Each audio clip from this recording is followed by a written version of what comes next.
హైదరాబాద్ ఏరియాలో చుట్టుపక్కల చూస్తే మీరు నేను చెప్పినట్టు ఎట్లాంటి సిస్టమేటిక్ గా ఉంటాయి ఫ్లాట్లు. అదే మనకు బెజవాడ గుంటూరు దగ్గరకు వచ్చేటికి ఈ మధ్యలో గుణపాల బాతి రాళ్ళు బాతి ఇచ్చేసేటట్టుండి అమ్ముతుంటారు మనకు ఆంధ్రాలో వచ్చాడు. అది ఎందుకు తేడా ఆ ఆస్పెక్ట్ లో. ఇప్పుడు ఇక్కడ వీళ్ళకి అట్లాగా ఇచ్చినవి తర్వాత చంద్రబాబు గారి మీటింగ్ అన్నో ఇంకోటను పీకవతలు పడేశారు. అవి ఏడున్నాయో తెలియదు.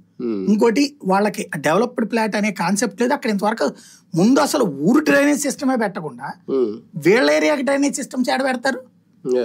ముందు అసలు ఊరుకో డ్రైనేజ్ సిస్టమ్ తేవాలా? ఇవన్నీ అయ్యేటప్పటికి ఇంకో 3-4 ఏళ్ళు పడతాయి. ఈ ప్రభుత్వపు చివరి ఏడాది maybe drainage system, road system, మంచినీళ్ళ సిస్టమ్ రావచ్చు. అది కూడా సీరియస్ గా చేస్తే కరెంట్ అంటే ప్రాబ్లం లేదు, వేసేయడమే కాదు. ఓన్లీ ఈ మెయిన్ ఏంటి, ఏరియా మునక్కుండా కాలువలు కట్టాలి, కాలువలు కట్టాలి, కాలువలకి ఎండింగ్ లో రిజర్వాయర్ కట్టాలి. ఆ సమస్య పూర్తయ్యాక రోడ్లు వేయాలి.